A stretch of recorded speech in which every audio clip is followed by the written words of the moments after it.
Youth wing division सदर अख्तर हुसैन जिंद की अगवानी में मोहतरमा आसिफ अली ज़रदारी साहब और मोहतरमा फराइल टालपुर साहबा की गिरफ़्तारी खिलाफ पीपल्स सेक्रेटरी नवाब शाह खां प्रेस क्लब नवाब शाह ताईं एहतजाजी रैली कढी वई, जंहिंमें यूथ विंग ज़िले शहीद नज़ीराबाद जो सदर असद ज़रदारी, ज़िला नौशरो फिरोज जो सदर गज़नफर राजपर, ज़िला सांखर जो सदर अदनान निज़ामानी पंहिंजी टीम समेत भरपूर शिरकत कई। जॾहिं त टीबी ज़िला सदर चैदाली अकबर जमाली साहब, ज़िला जनरल सेक्रेटरी गुलाम शाह लगारी साहब, तर्जुमान ज़रदारी हाउस नवाब शाह शेरबाग मरी, यूसी चेयरमैन जफर ज़रदारी ऐं यूथ विंग मरकज़ खां माजिद तलवार जन ख़सूसी शिरकत कई। मुसलसल गेंदबंदी हो रही है, खासतौर पे एशिया के अंदर पाकिस्तान की स्टडी है और आप जानते हैं कि हमारे कायदे बाब सियासत है उनको जेलों के विभाग में बंद किया गया है। हम मुतालबा भी करते हैं और चेतावनी भी देते हैं पाकिस्तान गवर्नमेंट को, लिहाजी हुकूमत को ये ऐसे हथकंडों से बाज आए। हालांकि इस वक्त जो पाकिस्तान के ऊपर बड़ा मुश्किल हालात हैं, कश्मीर का इशू मोदी ने यहाँ पे कश्मीर में कश्मीरी लोगों के ऊपर कैदी तंग कर दी है। ऐसे हालात में दिल गुर्दे का इनको गुजारा करना चाहिए था। अभी जो दोस्तों को सलाह पेश करता हूँ जो उन्होंने छुट्टी की कोशिश की है, ये अब दूसरा तीसरा दिन एहतजाज हमारे बात कर ये हकम से कोई छीन नहीं सकता। चल हम अपना इस्तेमाल करते रहेंगे और एहतजाज करते रहेंगे। हिंदुस्तान जे तरफा मक़बूज़ा कश्मीर ते जेको ज़ुल्म कयो पियो वञे ऐं वरी अहिड़े ई तरह सां गैर कानूनी गैर इख़लाक़ी तरह ते सिलेक्टेड हुकूमत जे तरफा अपोज़िशन जे उन्हनि लीडरान के सियासी इंतकाम वरितो पियो वञे। जो हितां जी सिलेक्टेड जेका हुकूमत आहे, जेका क़यादत आहे, उनखे डायलॉग्स ऐं ॻाल्हि ॿोल जी कुवत न आहे, उहे नथा करे सघनि। छो जो ही इशू जेको आहे उनखे खणण जे लाइ उन लीडर जी ज़रूरत आहे।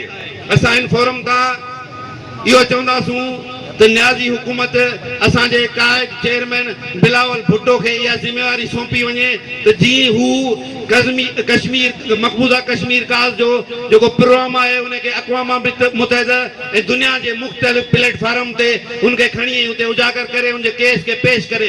छो जो ही उन शहीद जो नवासो आहे ज़ुल्फ़िकार अली भुट्टे जो, जंहिं कश्मीर जे केस के हमेशह तव्हां ॾिसो अॼु 40 साल गुज़री विया आहिनि। इलेक्ट्रॉनिक मीडिया, सोशल मीडिया, एतिरा वसाइल, नेट, इंटरनेट वधीक आहिनि जो अॼु बि शहीद ज़ुल्फ़िकार अली भुट्टो जी उन बसीरत ताईं माण्हू नथा पहुची सघनि। ऐं असांजी क़यादत आसिफ अली ज़रदारी ऐं असांजी मोहतरमा भेण अदी फरियाद, जिन खे गैर कानूनी गैर इख़लाक़ी तव्हां ॾिसो त असां नथा चाहियूं तव्हां एहतसाब न कयो। रियासत में कानून बि आहे, आइन बि आहे, अदालतूं बि आहिनि। असां चाहियूं था असां उन्हनि शयुनि खे फेस कंदासूं, उन्हनि खे मोह ॾींदासूं। छो जो ही जेके आहिनि हिननि त हमेशह हिकिड़ो राग हला पियो, उहो कॾहिं खां 1975 5 जुलाई ते शहीद ज़ुल्फ़िकार अली जी चूंडियल हुकूमत जो तख़्तो ऊंधो करे उन टाइप ते बि उन मरदूद जनरल ज़ियाउल हक़ इस्लाम जे नाले ते चयो त 3 महीननि में इलेक्शन कंदुसि ऐं 11 साल इक़्तिदार ते वेठो ऐं 11 साल इक़्तिदार ते वेहण खां पोइ हू कॾहिं बि इक़्तिदार तां न हटियो।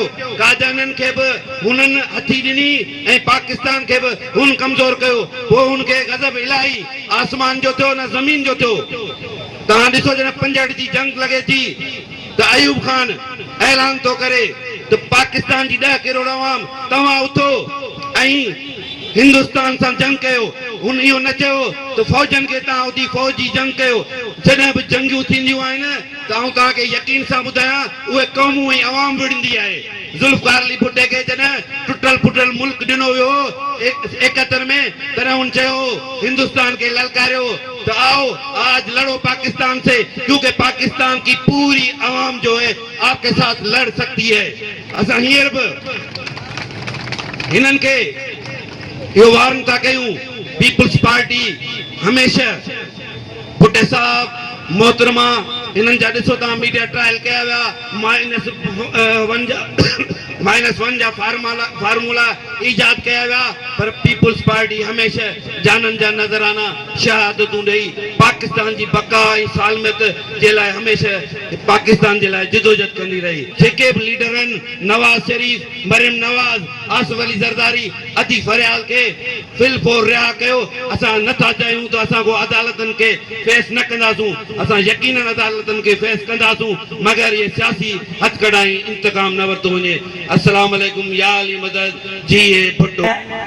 सिलेक्टेड वज़ीर आज़म ऐं सिलेक्टेड गवर्नमेंट खे ॿुधाइणु चाहियां थो त असां पीपल्स पार्टी जा जियाला आहियूं। पीपल्स पार्टी शहीद ज़ुल्फ़िकार अली भुट्टो जी बुनियाद रखियल आहे।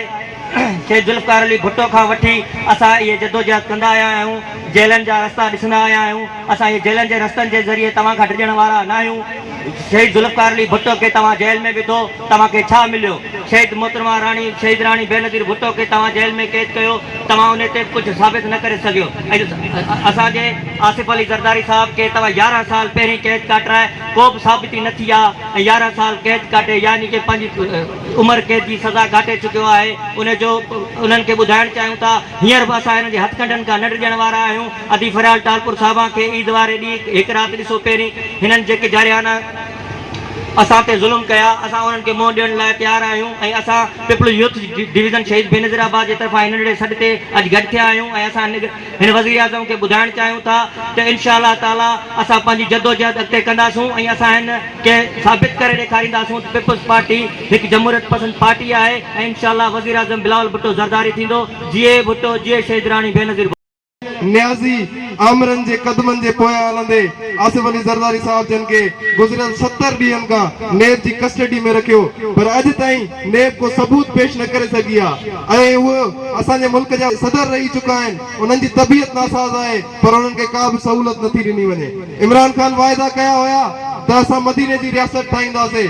छा मदीने जी रियासत में ईद जी राति ते नियाणियुनि खे ईअं हॉस्पिटल जे बेड खां अकेले अडियाला जेल में विधो वेंदो जॾहिं कश्मीर जी सालमियत दाव ते लॻल आहे, जॾहिं मोदी उते ज़ुल्म जी इंतहाऊं करे चुको आहे पर असांजे सिलेक्टेड वज़ीर आज़म खे असांजे ई माण्हुनि खे जन जमहूरियत खे मज़बूत कई, जेके मुल्क खे मज़बूत करणु चाहिनि था उन्हनि खां इंतकाम वठण खां अलावा ॿियो कुझु बि करण जो टाइम न आहे।